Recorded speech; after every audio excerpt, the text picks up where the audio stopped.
विद्याधन online lectures भाग 5 मध्ये सर्व विद्यार्थी मित्रांचे मनपूर्वक स्वागत. पाहूया आजचा 1.4 मधील राहिलेला उर्वरित भाग. इयत्ता 10वी इंग्रजी text book page number 22. Hello everyone, good morning. Today we are going to learn remaining part of 1.4. Be smart. Here SMART stands for S stands for specific. Specific means विशिष्ट. M stands for measurable. Measurable means मोजता येण्यासारखे. Achievable. A for achievable. Achievable means मिळवण्यासारखे. R stands for realistic means वास्तव. And T stands for time bound means वेळेत पूर्ण करता येणं गरजेचं. चला तर पाहूया. Smart goals have a specific rubric. Here rubric means मथळा, title. Specific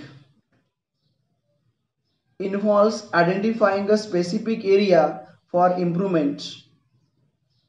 आपली जर प्रगती करायची असेल, आपली प्रगती व्हायची असेल, प्रगती साधायची असेल तर आपलं ध्येय आपण निवडत असताना त्यामध्ये विशिष्टपणा महत्त्वाचा.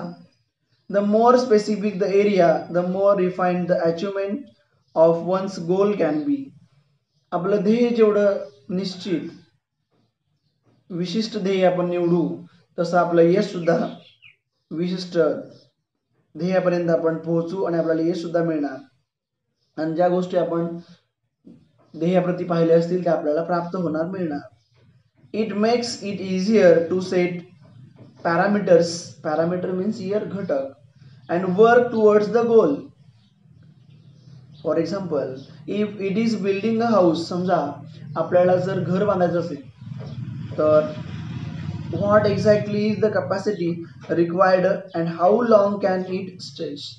बिल्डिंग बांधण्या अगोदरच आपण विचार करतो की ती इमारत बांधताना किती मजली बांधायची आहे. समजा बांधताना तुम्ही 2 मजलीचा जर विचार करून इमारत बांधली असेल आणि भविष्यामध्ये तुम्ही जास्त मजले तडू पाहत असाल तर ते शक्य होणार नाही. म्हणून capacity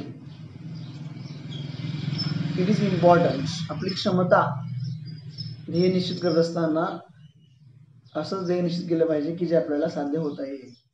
M stands for measurable. Here measurable means मोजता येण्यासारखे. Quantifying goals provide specific ways to track process against goal.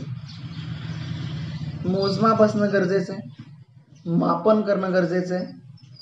प्रगती गाठायची असेल, ट्रॅकवर आहोत की नाही आहोत हे समजून घ्यायचं असेल तर आपल्याला आपण जे प्रगती करायला लागलो, आपण जे मार्गक्रमण करायला लागलो त्याचं मापन, त्याचं मोजमाप होणं गरजेचं आहे. This makes it easy to benchmark performance. Here benchmark means उच्च. आपण दिवसेंदिवस उच्च लेवलला जात आहोत की नाही हे कधी कळणार आहे, त्याचं मोजमाप होत असेल तर. Performance throughout the goal period. त्याला लागणारा कालावधी. Including areas to improve.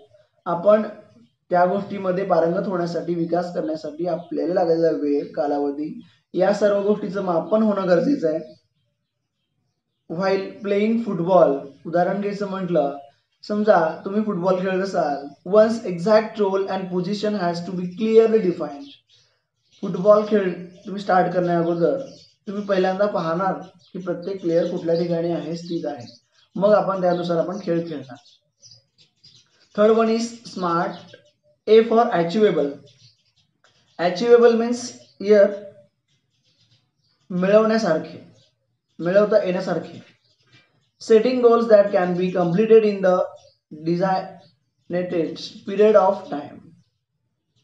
आपण नियुक्त केलेला जो वेळ आहे त्या वेळेत आपल्याला काही गोष्टी प्राप्त झाल्या का, मिळल्या का हे पाहणं सुद्धा गरजेचं आहे.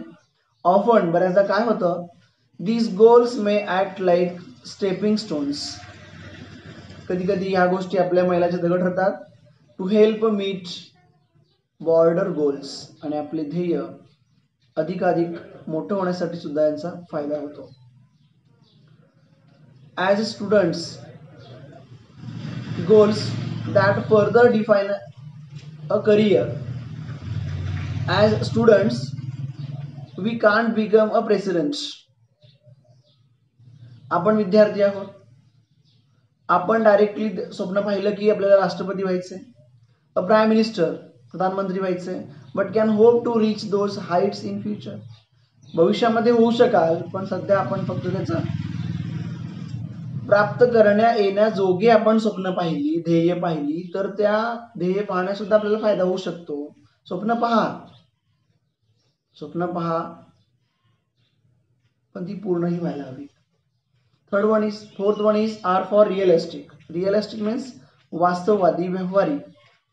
It is important to create goals that are within one's current skill set or area of expertise.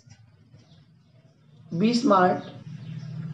लोक ध्येय पाहताना व्यावहारिक दृष्टिकोन समोर ठेवून ध्येय पाहतात, स्वप्न पाहतात. Building expertise takes time, so expecting to become an expert in short amount of time is unrealistic. तुम्हाला एखादी बिल्डिंग बांधायची असेल तर त्याला जेवढी बिल्डिंग मोठी तेवढा कालावधी जास्त लागणार आहे. पण तुम्ही असं म्हणालात की भली मोठी बिल्डिंग आम्ही रातोरात उभा करू, तर ते व्यवहाराला धरून नसणार आहे, वास्तववादी नसणार आहे. Being realistic will make it easy to be successful at attaining goals. तुम्ही जर विशिष्ट व्यवहारवादी दृष्टिकोन ठेवून जर तुम्ही ध्येय निवडलं तर ध्येय तुमचं ते कडेपर्यंत जाईल, ध्येय पूर्ण होईल, ध्येय पूर्ती झालं तुम्हाला समाधान प्राप्त होईल. इफ डिफेन्सिव्ह मीन्स बचावात्मक अँड नॉट अग्रेसिव्ह. तुम्ही आक्रमक नसला पाहिजे. The goals perhaps lacks realism. तुमच्या त्या गोष्टीमध्ये वास्तववादीपणा असला पाहिजे. We must have the clear picture in mind. आपल्या मनामध्ये त्याबद्दल स्पष्ट चित्र असणं गरजेचं आहे. And must have the ability to adheres. आणि त्याची क्षमता, आपण जे स्वप्न पाहिले ते पूर्ण करण्याची क्षमता आपल्यामध्ये असली पाहिजे. Adhere to that picture. Here adhere means अंध. डोळे झाकून कोणतेही स्वप्न आपण पाहता कामा नये. रादर ते स्वप्न पूर्ण नाही होणार आणि त्याचं पूर्ण होण्याचा आपला आनंदही नाही भेटणार. म्हणून माणसाने नेहमी वास्तवाशी धरून स्वप्न पाहिली पाहिजेत, ध्येय बघितली पाहिजेत, जेणेकरून ते पूर्ण होईल. T for time bound. Here time bound means वेळेमध्ये पूर्ण होणे. Establish time parameters around each goal. प्रत्येक ध्येयापोटी आपण जे निवडलं असेल ते ध्येय पूर्ण झालंय की नाही हे समजण्यासाठी काही घटक पॅरामीटर्स महत्वाचे असतात. As it will help increase focus and accountability. त्यामुळे आपलं लक्ष ध्येयावर राहणार आणि त्याची जबाबदारी. हिअर अकाउंटेबिलिटी मीन्स जबाबदारी, responsibility. It is complete or not complete. When we realize when we should time bound. Specific time bound is necessary. To reduce weight, we know how to go about it. समजा आपल्याला जर वजन कमी करायचं असेल तर किती कालावधीमध्ये किती वजन कमी करायचं आहे हे समजलं पाहिजे. परंतु विदाउट कॉन्सिस्टन्स टाइम बाउंड ॲक्शन, वेळेचं बंधन आपण नाही पाळलं तर त्या गोष्टीमध्ये आपण सफल नाही होणार. It never becomes a reality. आणि ते वास्तवाला धरून असणार नाही.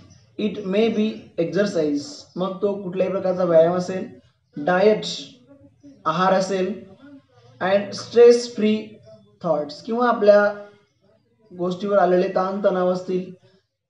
विशिष्ट कालावधी मध्ये त्यामध्ये किती फरक पडला हे महत्वाचं आहे.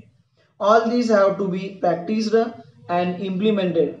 आणि या सर्व गोष्टीचं आपण इम्प्लिमेंटेशन, अंमलबजावणी महत्वाची आहे. विदाउट हेजिटेशन, कोणत्याही प्रकारचा विलंब न लावता. डाऊट, कोणतीही मनात शंका न घेता. ऑर इनडिफरन्स, आणि कुठल्याही प्रकारचं दुर्लक्ष न करता बट विदिन अ डेडलाईन, त्या प्रत्येक गोष्टीला एक डेडलाईन असायला हवी, एक वेळेचं बंधन असलं हवं. विशेष व्हिजन्स, दृष्टी, विशेष त्याबद्दल असलेल्या आपल्या इच्छा, इंटेन्शन्स त्याबद्दल असलेलं आपलं विशिष्ट उद्दिष्ट, अँड ड्रीम्स आणि पाहिलेली स्वप्न आर ऑल व्हॅल्युएबल. सर्व गोष्टी मौल्यवान आहेत, नैतिक आहेत. They spark of imagination and encourage us to define where we want to reach. आणि आपण पाहिलेल्या स्वप्नांच्या ठिणग्या वेळोवेळी जर आपल्याला प्रेरणा देत गेल्या तर आपण पाहिलेलं स्वप्न निश्चितच आपण आपल्या ध्येयापर्यंत जातो. In order to get there however we need to bring live images.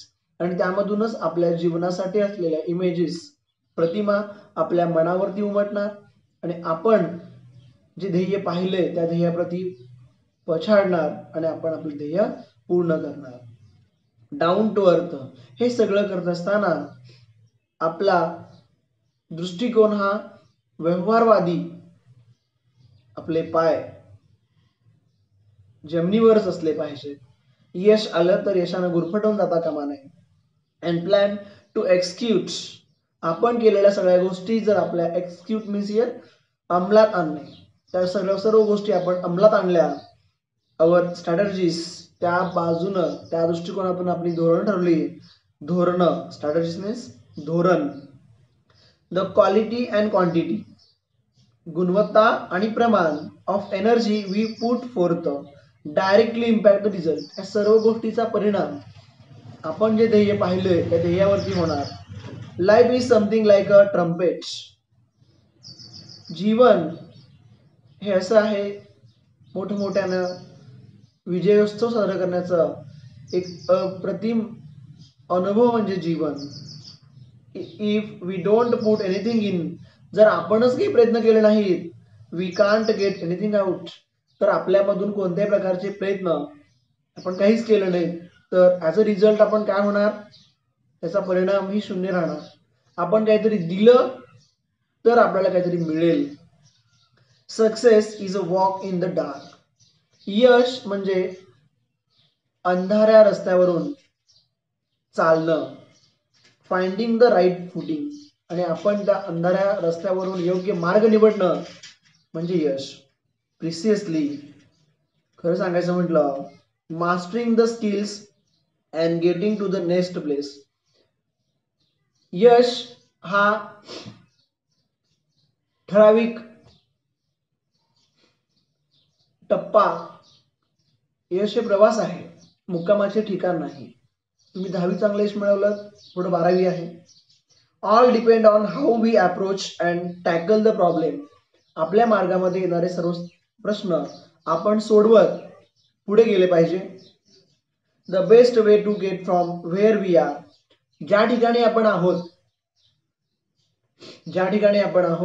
त्या ठिकाणाहून प्रवास करत पुढे पुढे जाणे. To where we want to be is to find the footing of our next step. आपलं पुढचं पाऊल पुढच्या प्रवासाच्या टप्प्यावरती पर्यंत जाणं हे महत्वाचं आहे. When we take the next step, ज्यावेळी आपण पुढचं पाऊल उचलू, it should support and hold us without a crack. आणि आपण मिळवलेला मार्ग कुणीही अडवू शकणार नाही जर आपण बी स्मार्ट असेल. म्हणजेच आपल्यामध्ये स्पेसिफिकपणा असणं गरजेचं आहे. आपलं ध्येय विशिष्ट असलं पाहिजे. मेजरेबल, जे आपण ध्येय विशिष्ट निवडले त्याचं मोजमाप करता आलं पाहिजे. अचिवेबल, ते ध्येय आपण प्राप्त करण्याचा प्रयत्न केला पाहिजे. ध्येय निवडताना रिअलिस्टिक, वास्तववादीपणा महत्वाचा. आणि ध्येय एका वर्षाकरता असेल तर एका वर्षाच्या आत ते ध्येय आपण साध्य